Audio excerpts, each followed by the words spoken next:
Bien, buenas tardes, gracias por estar aquí, unidos a esta presentación. Pues tengo el agrado de comentarles que hoy va a dar una charla el maestro en ingeniería, Luis Enrique Martínez Alvarado. Él actualmente está realizando su doctorado en la Facultad de Ingeniería de la UNAM y básicamente su tema se centra en experimentación numérica y experimentación en laboratorio, y su tema se centra en el estudio de aletas de geometría fractal para disipar calor en fluidos. Bueno, pues le damos la bienvenida a Luis.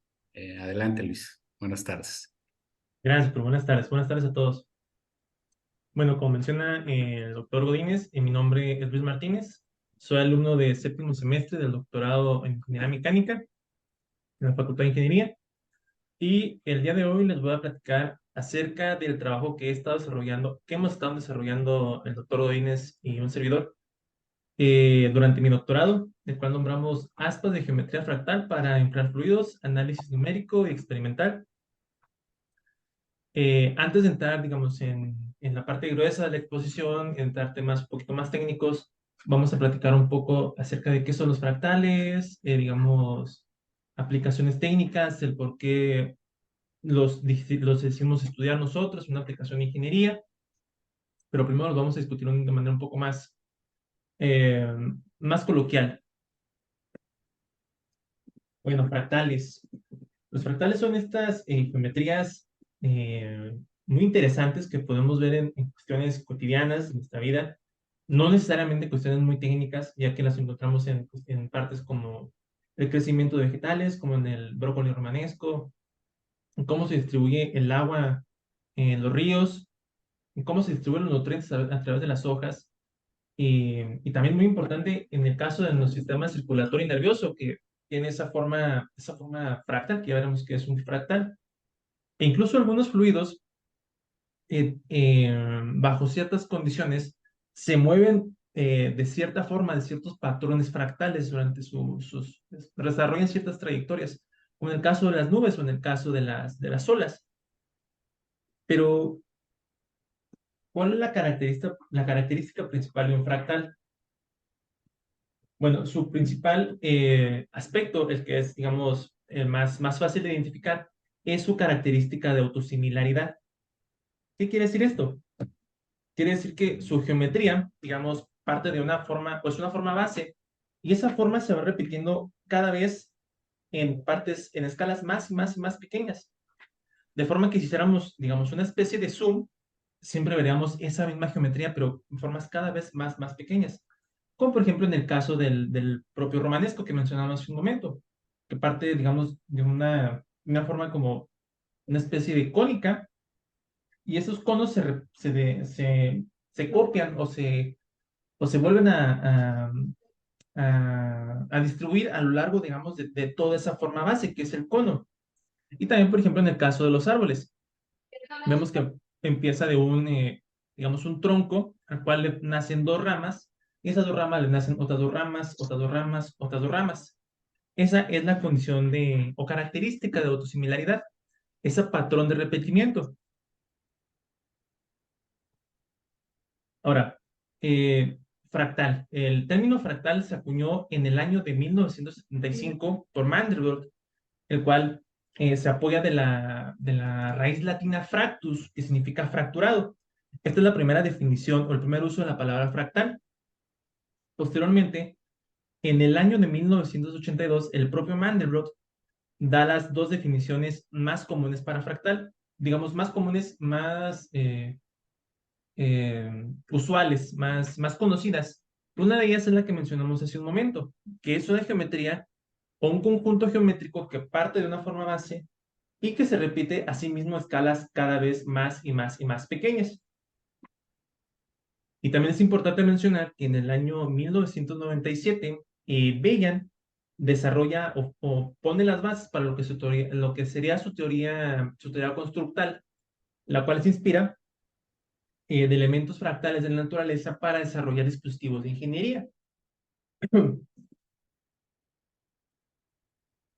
Ahora, como el propio Beyan con su teoría constructal, han habido otras personas, otros personajes, que se han inspirado de estas geometrías fractales y las han llevado a áreas como artes, como en cuestiones de arquitectura, en cuestiones de visualizaciones, e incluso en cuestiones espirituales.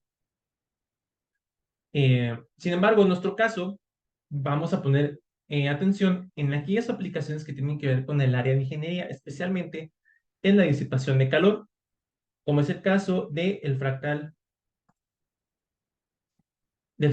tipo árbol y la carpeta de Sierpinski. ¿Qué son estas geometrías? Bueno, el fractal tipo árbol. Este fractal debe su nombre directamente a, a la forma en que crece un árbol. Parte de lo que podemos decir es un tronco, cual le nacen dos ramas, y esas dos ramas le nacen otras dos ramas más pequeñas, y otras dos ramas más pequeñas a cada rama, y otras dos ramas, así digamos, de forma hasta, bueno, si es un fractal que uno está creando, hasta la forma que uno desee. En el caso de la carpeta de Sierpinski, debe su nombre a Wacław Sierpinski, quien fue el que la describió por primera vez en 1916. Y si lo vemos, es digamos, un cuadrado al cual se le hacen perforaciones cuadráticas de diferentes tamaños. Ahora, ¿cómo se construye el fractal tipo árbol? Bueno, el fractal tipo árbol parte, digamos, de un patrón base, al que llamamos iteración cero. Este geometría base tiene una longitud inicial y un diámetro inicial. A esta geometría le nacen dos, digamos, ramas, a las que vamos a llamar iteración 1 y cuyas longitudes y diámetros son menores que la longitud original. Y estas dos ramas se encuentran, digamos, separadas a un ángulo teta. Ahora, a cada una de estas dos ramas le nacen a su vez otras dos ramas, las cuales poseen una longitud inferior a la longitud de la iteración 1 y a su vez inferior a la longitud de la iteración original, siendo esta la iteración 2. Entonces, cada vez que crecen más y más ramas a cada uno de estos, digamos, cada vez que le crecen más ramas a cada una de estas ramas, la longitud disminuye, ¿sí? El fractal crece a una escala cada vez menor, se va haciendo cada vez menores las ramas que crecen. Ahora, para el caso de la carpeta de Sierpinski, esta parte de un cuadrado al cual llamamos iteración cero y que vamos a decir que tiene una longitud 1. A este cuadrado lo vamos a dividir en 9 partes iguales y le vamos a sustraer la parte central, la cual tiene una longitud de 0.33, siendo esta placa perforada la iteración 1. Ahora, a estas 8 partes restantes de la iteración 1, nuevamente las vamos a dividir en 9 partes iguales y les vamos a quitar su parte central, las cuales ahora van a tener una dimensión de 0.11 por lado, siendo esta la iteración 2. Ahora, a cada una de esas partes restantes de la iteración 2, nuevamente las vamos a dividir entre 9 y vamos a quitar su sección central, siendo esta la iteración 3. Y así seguiríamos hasta la iteración 4, 5, hasta la que deseáramos. Ahora, ¿por qué se estudian o por qué estamos mencionando específicamente estas dos geometrías fractales? Bueno, tanto la carpeta de Sierpinski como el fractal tipo árbol se han estudiado en aplicaciones de disipación de calor y se han comparado contra patrones tradicionales de placas paralelas. En el caso de la carpeta Sierpinski, se ha encontrado que conforme se incrementan las iteraciones, conforme se va perforando la placa, la masa del disipador disminuye a la vez que incrementa su superficie en contacto con el ambiente, el cual es un factor muy importante en el caso de disipadores de calor. Mientras que en el caso del fractal tipo árbol, que se usan aplicaciones de disipadores basados en fluidos, o sea, que se auxilian de un fluido a través de sus espacios, de sus separaciones, se ha encontrado que el fractal tipo árbol ofrece una mejor distribución de temperatura y menos caída de presión en comparación de un perfil tradicional de placas paralelas. Es por eso que la idea de nuestro trabajo nace de combinar ambas geometrías, el fractal tipo árbol y la carpeta de Sierpinski, en lo que sería esta geometría que está a la derecha. Este disipador es, digamos, en lo que se centra nuestro trabajo. Y si lo vemos, está construido en su parte superior por la tercera iteración del fractal tipo árbol, mientras que en la parte inferior tenemos la tercera iteración de la carpeta de Sierpinski. Ahora, este dominio verdoso que se muestra en el disipador es un medio poroso, el cual es dado con base a la aplicación para la cual fue pensado este disipador. ¿Y cuál es esa aplicación? Bueno, esta geometría a la cual nos vamos a referir como aspa o como aleta forma parte a su vez de un ventilador, el cual incorpora 5 aspas de este tipo y cuya función es enfriar agua caliente, como si fuera una aplicación de torre de enfriamiento. De este ventilador y de la geometría poseemos la solicitud de patente de la cual estamos eh, al pendiente que se nos otorgue. Y digamos, es la primera vez que se estudia una geometría de este tipo. Pero, ¿cómo es que funciona este ventilador? Bueno, a la parte superior del ventilador se le suministra un flujo de agua caliente a esta especie de flecha. Esta es una especie de flecha y a la vez cilindro, a la cual se conectan cada una de las 5 aspas fractales. Cuando esta flecha se pone en movimiento, propulsada por un motor eléctrico en su parte inferior, el agua de este cilindro se distribuye hacia cada una de las aspas. El agua caliente, al fluir a través de cada una de las aletas, pierde calor en contacto con las paredes, con el medio poroso, con el aire que está en su superficie, con las corrientes de aire que se generan, hasta que es expulsada por su parte, digamos, su extremo de salida del álave, a la cual ya posee una temperatura más baja que con la que entró. Pero, pero ¿cuáles son los mecanismos por los cuales pierde calor el agua?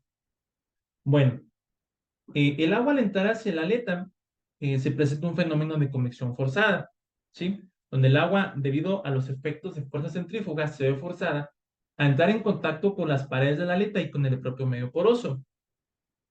Ahora, en la parte superior de la aleta, la cual se encuentra hacia el aire libre, se presenta un fenómeno de convección forzada, debido a las corrientes de aire que genera el ventilador y a la vez se genera un efecto de evaporación.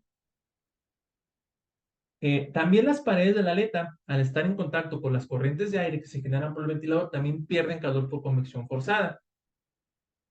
Entonces, el proceso por el que el agua pierde calor, digamos, es una combinación de varios mecanismos. Y miren, aquí les muestro un video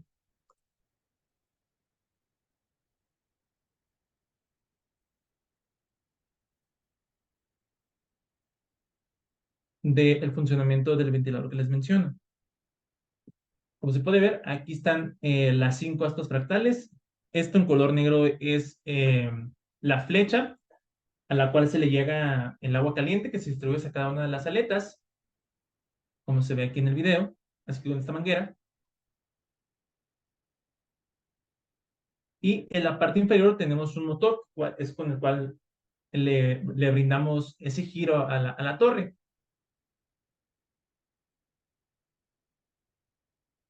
Este video que les muestro fue una de, digamos, de las pruebas primeras que se realizó para este tipo de ventilador.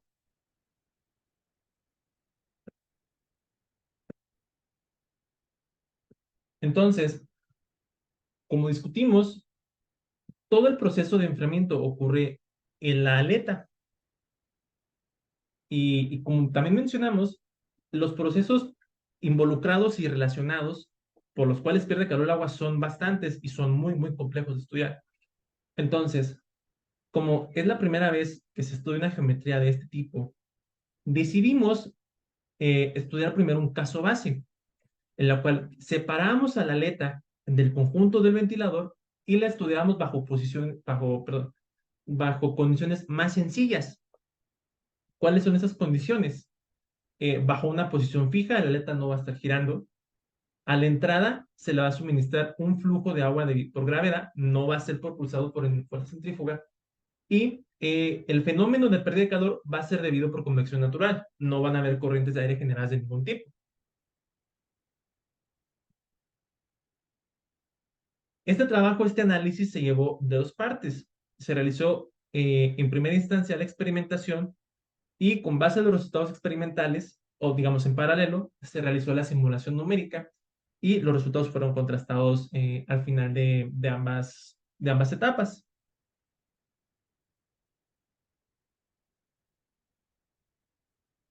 También, como nos interesa conocer el efecto que tiene el fractal en la pérdida de calor del agua, también hicimos la experimentación de simulación con una aspa que nosotros llamamos de referencia. ¿Qué tiene esta aspa de referencia bueno, qué no tiene con respecto al aspa fractal? Que en su parte inferior es una placa, es una paleta, no tiene orificios, es como si fuera una placa plana. Esto para comparar resultados y ver si efectivamente la geometría fractal ofrece alguna ventaja, tiene ah, algo importante en la pérdida de calor, específicamente en las ventanas, dado que es una geometría, digamos, complicada de fabricar en comparación con un perfil, digamos, plano como es la aspa de referencia.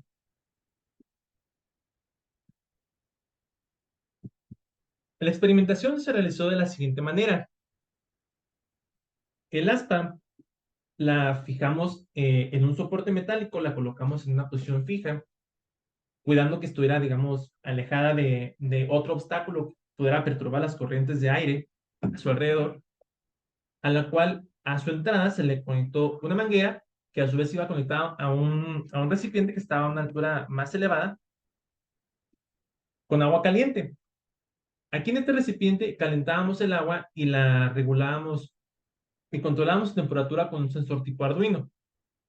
Una vez que la temperatura alcanzaba alrededor de 67 grados, abríamos esta válvula de mariposa y el agua circulaba hacia la aleta, siempre cuidando que el agua no se desbordara por su parte frontal, sino que fluyera exactamente dentro del medio poroso. Ahora, la temperatura ambiente también la estuvimos midiendo con un sensor igual, un sensor tipo Arduino, y además tomamos un total de 24 mediciones para la aleta. Esto con sensores termocúpulas tipo K. Lo que hicimos fue que enterramos estos termopares a una distancia alrededor de 2 milímetros dentro de la espuma fenólica.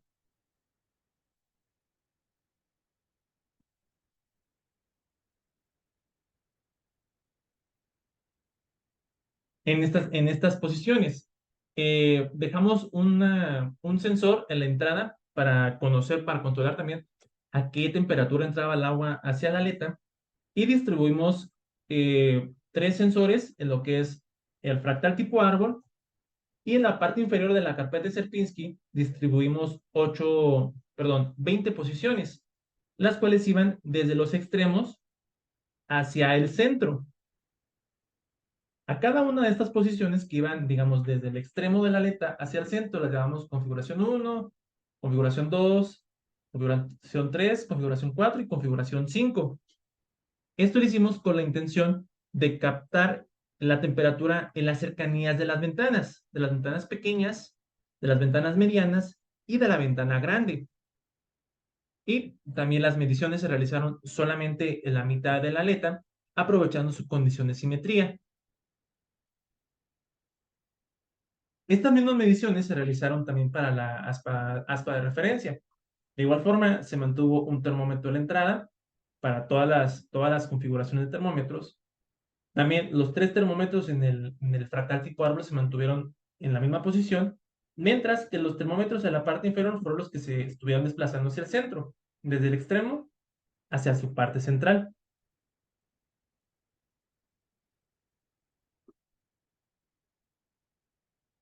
Antes de, eh, la experimentación se realizó en estado estacionario.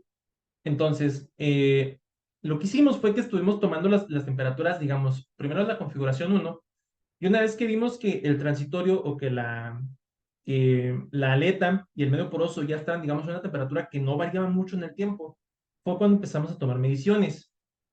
Entonces, una vez que llegamos a estado estacionario, dejamos los termopares 1 minuto en cada configuración, 1 minuto en esta configuración, 1 minuto en esta configuración, y así con las demás restantes. Esto también para asegurar un transitorio del sensor, para asegurar que este alcanzara, estuviera en equilibrio térmico con el agua y con la espuma en cada posición. Se realizaron un total de 3 pruebas para cada configuración y para cada aleta, tanto para la fractal como la de referencia, los cuales nos dio datos estadísticos para poder graficar barras de error y poder tener, digamos, más números para tener más certidumbre en nuestros resultados. Ahora, eh, dentro de las comparaciones o gráficas que hicimos, les voy a mostrar solamente para la primera configuración. Esto porque a partir de sola esta gráfica se puede extrapolar hacia las demás configuraciones. Y de igualmente, si ustedes gustan revisar los demás resultados, lo pueden consultar en la publicación. Al final les dejo el DOI, les dejo digamos, la captura. Si gustan entrar más en detalle de lo que realizamos. Pero bueno, ¿qué fue lo que encontramos? Bueno, las bolitas azules corresponden a las mediciones realizadas para la aleta de referencia, perdón, para la aleta fractal, mientras que los triángulos verdes para la aleta de referencia. Lo que podemos apreciar de aquí es que prácticamente a partir del termómetro 2, las temperaturas en la aleta de referencia son más bajas y esta diferencia se hace más marcada conforme se acercan a la parte, digamos, a la parte donde está el fractal carpeta Sierpinski, ahí es donde se nota una diferencia mayor. Esta misma diferencia se nota para todas las demás mediciones realizadas. Sin embargo, en la parte, digamos, inferior de la aspa, es donde esta diferencia se hace más notable. Por ejemplo, eh, si vemos las temperaturas para el caso de la aleta fractal, podemos ver que estas, conforme se alejan del centro, esa sería la C1, C2, C3, C4 y C5, la temperatura va disminuyendo, digamos, de una forma gradual, hasta la temperatura en el centro, que es la más baja, C5F.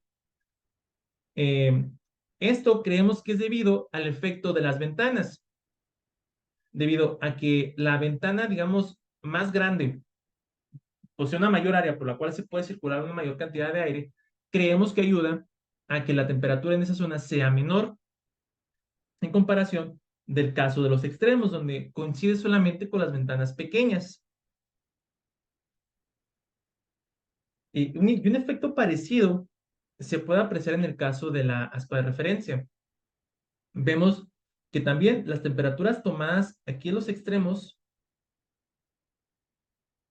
son, digamos, más altas que las que se toman, perdón, para este caso, con respecto a las que son tomadas en el centro. Sin embargo, no se muestra como tal esa diferencia tan gradual como en el caso de la aspa fractal, lo cual nos debe indicar que algo pasa a través de las ventanas. Sí ocurre un flujo de aire a través de esas ventanas, pero quizá no a través de todas.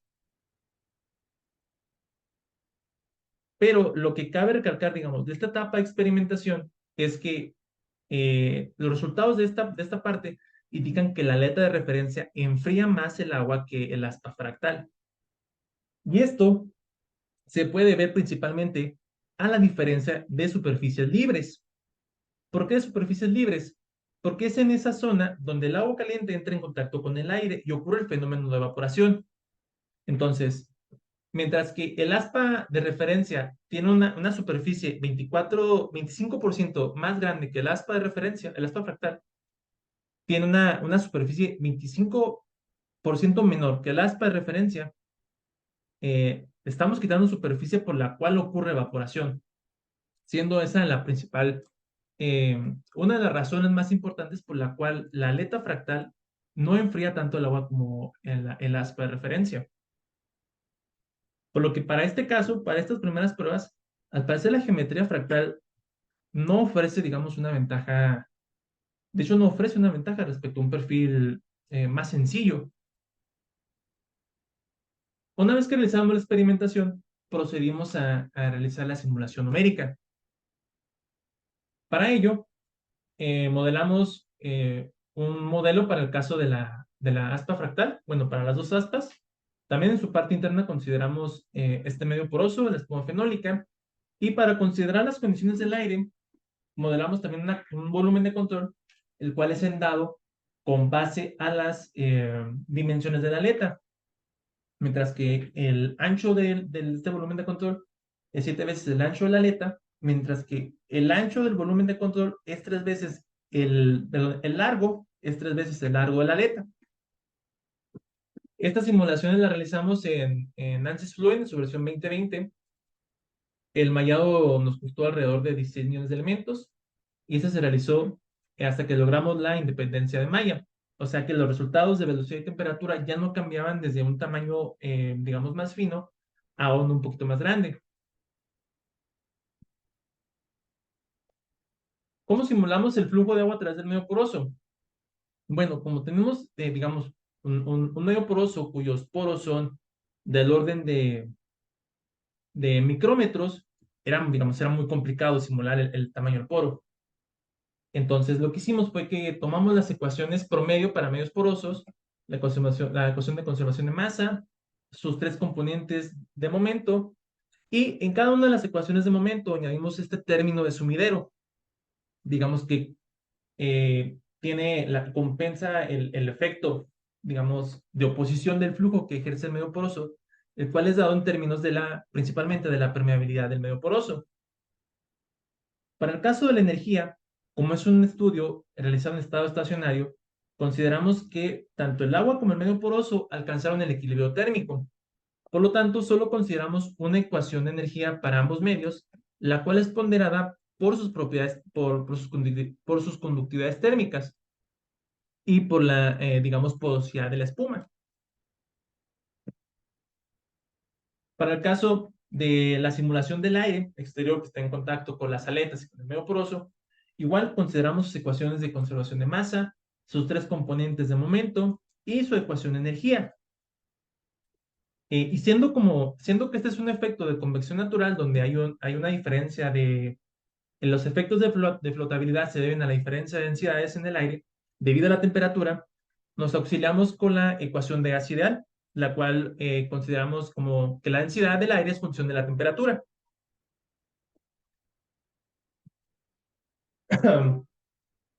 Las condiciones de frontera.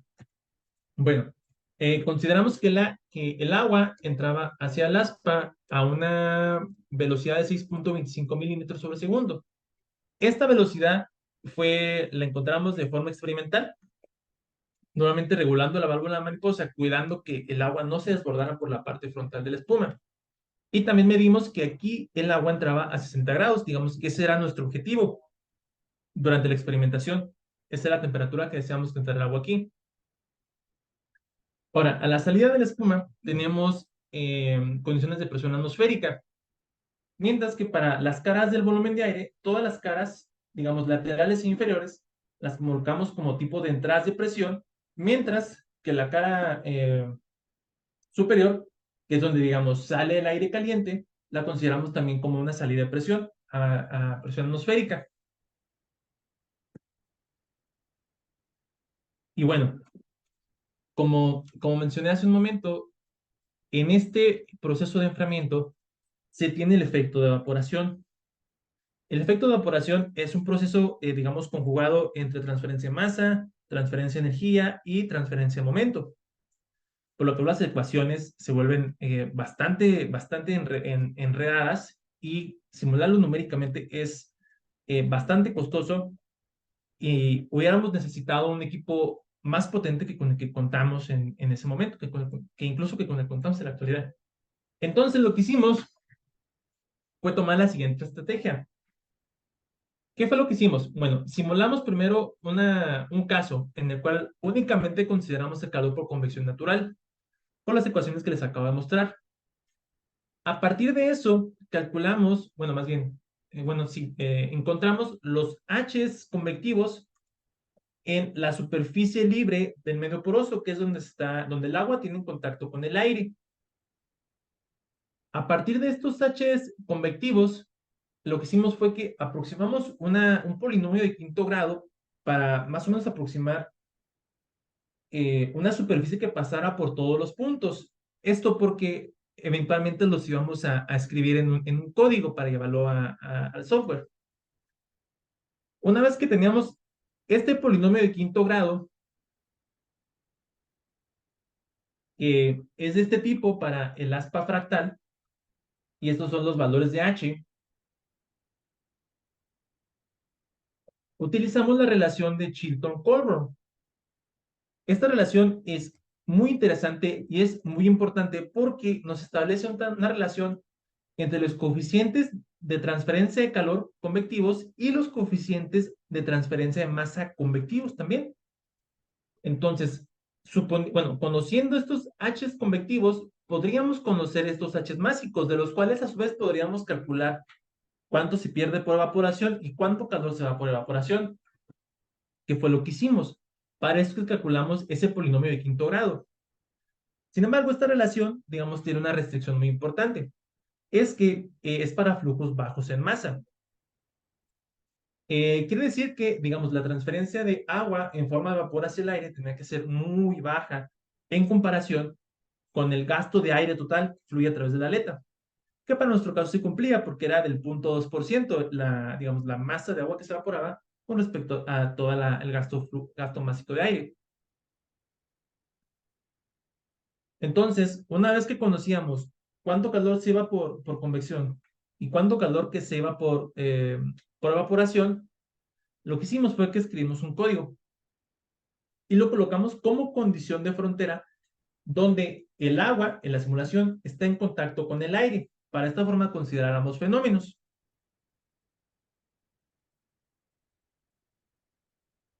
Lo cual, a pesar de ser dos iteraciones, digamos, dos simulaciones, aún así era considerablemente eh, más económico que realizar toda la simulación con todos los términos correspondientes para el caso de evaporación. Y bueno, esta es una comparación entre los resultados experimentales y los resultados numéricos. Nuevamente, aquí voy a discutir solamente un caso para el caso fractal y otro para el caso de referencia. Pero si ustedes gustan consultar los demás resultados y las demás gráficas, al final les dejo el link de la publicación. Bueno, en esta gráfica lo que podemos ver es que los datos en color amarillo de la simulación se, se, se pegan mucho, son muy parecidos al caso de los datos experimentales, que quedan incluso dentro de sus barras de error. Este caso se repite para las demás mediciones de termómetros. Las mediciones experimentales y las numéricas son muy parecidas. También para el caso de referencia. También para este caso, la simulación es muy parecida, tiene la misma tendencia, los resultados de temperatura son cercanos, y digamos, este hecho de que tengamos tanta similitud entre ambos métodos, experimental y numérico, nos llevó a tener un poquito más de certidumbre y a profundizar un poco más en qué es lo que está pasando con la superficie de la aleta. Bueno, este es un contorno de temperaturas para la cara trasera de ambas aletas.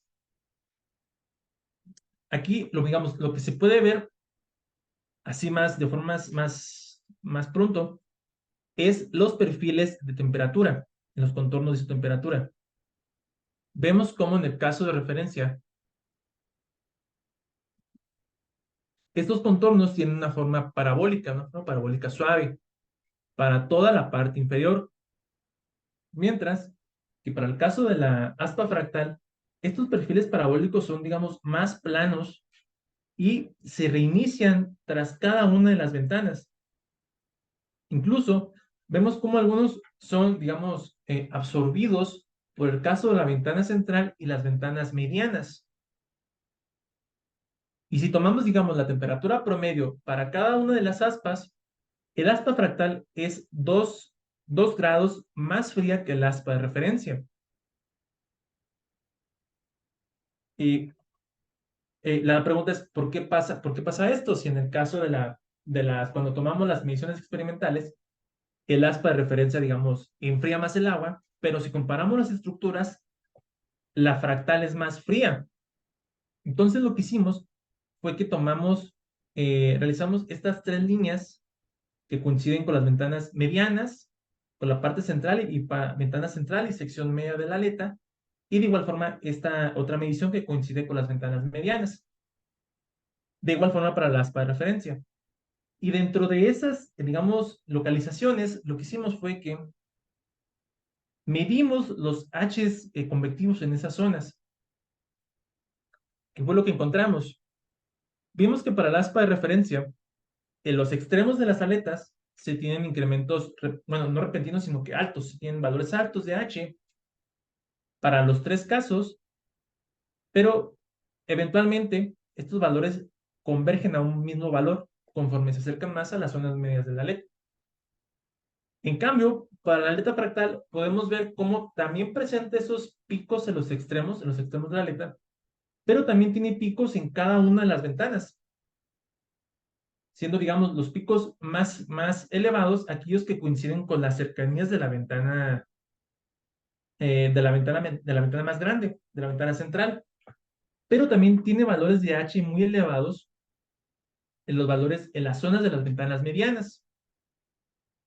Entonces, lo que hicimos fue, ¿por qué los H se incrementan ahí? Y realizamos una medición de velocidades de la componente de velocidad que va hacia la aleta en estas mismas 3 posiciones de Z. ¿Y qué fue lo que encontramos? Bueno, vemos que los valores más altos de velocidad, estos, por ejemplo, de color naranja y color gris, coinciden eh, con el caso de las ventanas medianas. Y este perfil anaranjado de mayor extensión coincide con la ventana central del aspa fractal. Entonces, lo que es para las ventanas medianas y central, la velocidad digamos, relativamente elevada. Sin embargo, para el caso de las ventanas pequeñas, se muestran que los valores de velocidad son bajos. Lo que hicimos fue, digamos, hacer otro corte dentro de la aleta, pero ahora en su plano medio, para ver qué pasaba con la velocidad no solo en esa cara trasera, sino ahora en medio. ¿Y qué fue lo que encontramos? Encontramos que sí, para las ventanas medianas, que son estas líneas en color gris, la velocidad sigue siendo relativamente alta.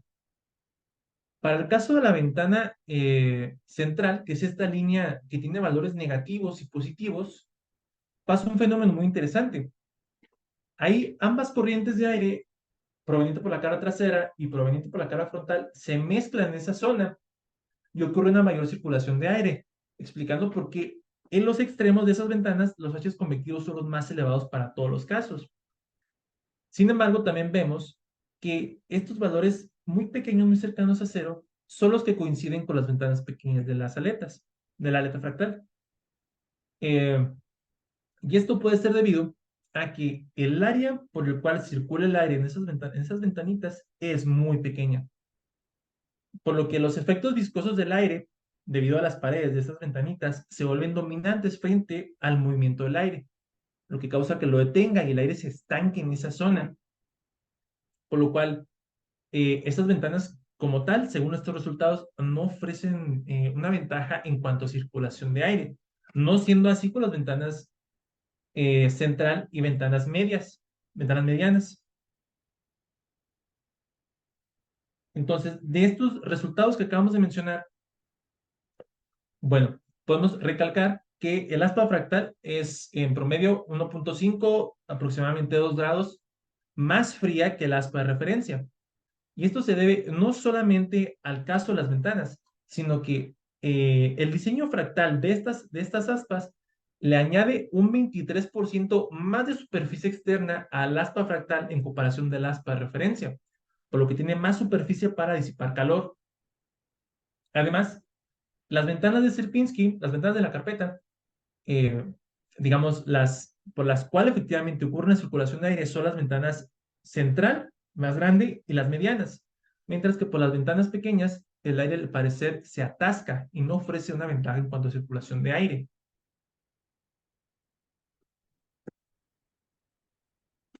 Pero bueno, ya en términos un poquito más brutos, ¿qué aleta es mejor? ¿O qué aleta enfría más el agua? Bueno, si tomamos la temperatura promedio a la salida de cada una de las aletas, el aspa fractal posee una temperatura de 49,86, mientras que el aspa de referencia posee una temperatura de 50,7. Ambas temperaturas son muy parecidas. Y también si encontramos el calor disipado por cada una de estas aletas, también es muy parecido. Mientras que el aspa fractal disipa 24,32 watts, el aspa de referencia disipa 26,51 watts. O sea, ambas aletas son muy parecidas en cuanto a resultados ya a la salida y totales, pero aún así el aspa de referencia es ligeramente eh, un poquito mejor.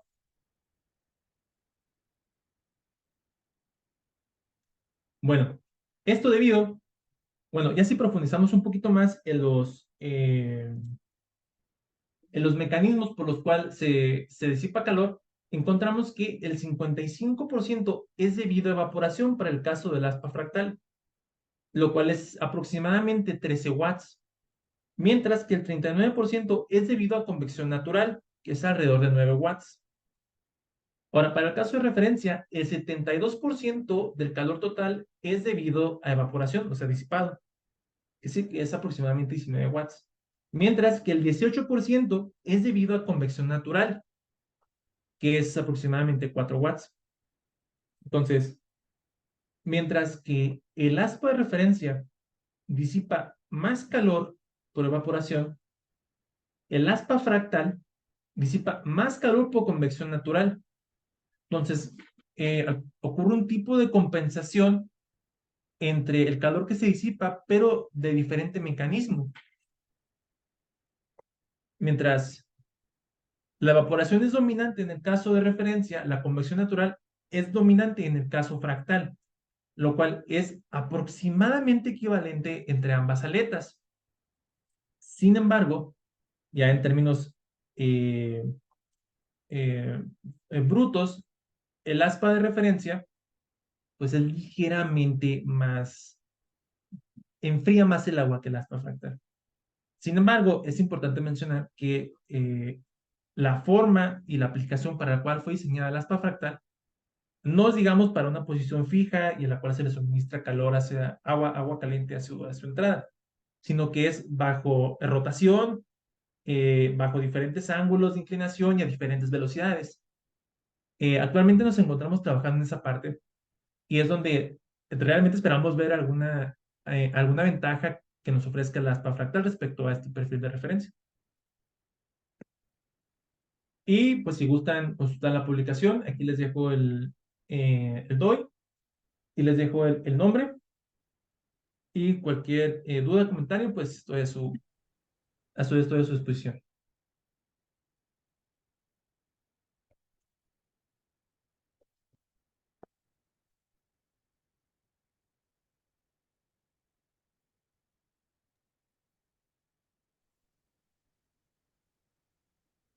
Luis, yo tengo una pregunta. Sí, doctor. Eh, Como bien dices, ¿no? Lo que vimos fue que finalmente parece ser que esta geometría fractal pues no ofrece realmente una ventaja clara, ¿no? Sobre la aleta de referencia. De hecho, incluso tiene desventajas, ¿no? Desde otras perspectivas. Por ejemplo, se resultaría más difícil construir una aleta con tantas ventanas cuadradas comparada a la aleta más sencilla de referencia. E incluso también si quitamos estas ventanas, ponemos un poco digamos, podemos alterar la rigidez estructural de la aleta. Y Sí. esto, pues, obviamente no es conveniente. Entonces, finalmente, ¿has pensado en cómo aprovechar esta parte de la geometría fractal que, si bien sí es ventajosa, hablando desde el punto de vista de la convección natural, eh, ¿se te ha ocurrido, no sé, plantear algún otro tipo de geometría? Por ejemplo, no sé, pensar en perforaciones circulares con las cuales se logre incrementar el área, pero eso sería mucho más fácil de construir. No sé si has hecho el experimento y ver si hay una cierta equivalencia para, digamos, pues sortear, ¿no? La dificultad de la fabricación de una geometría fractal.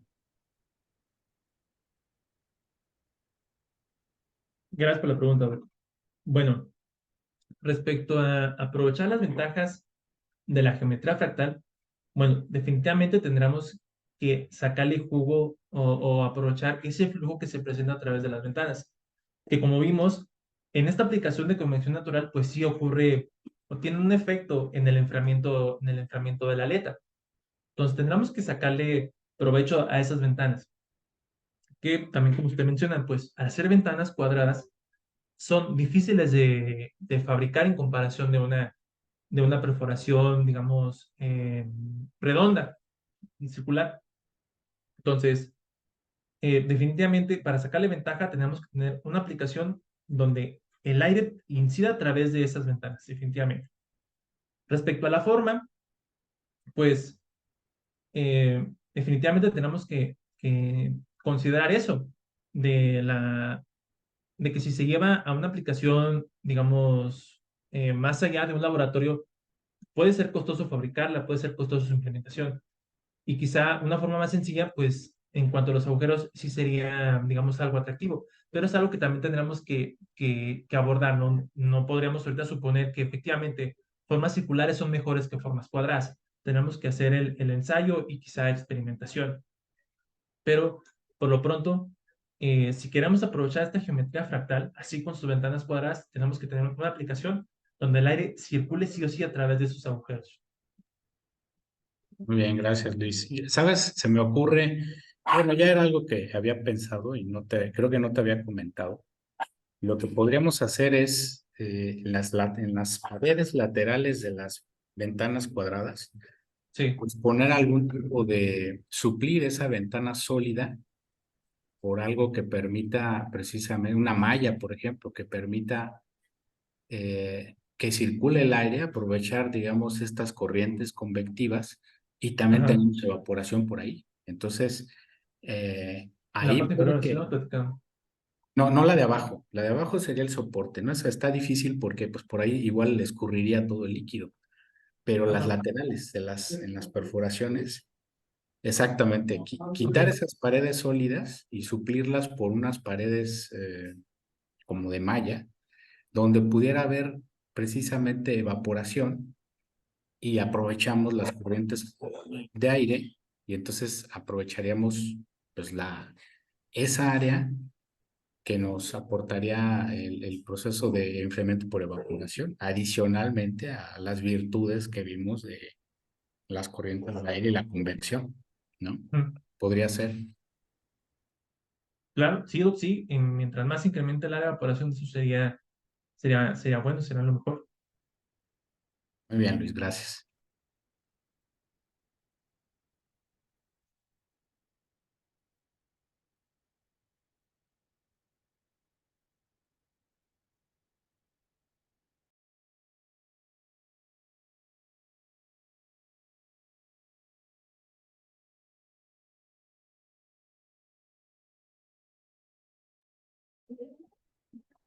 Si hay alguna otra pregunta, pueden abrir sus micrófonos o levantar la mano para abrirlos.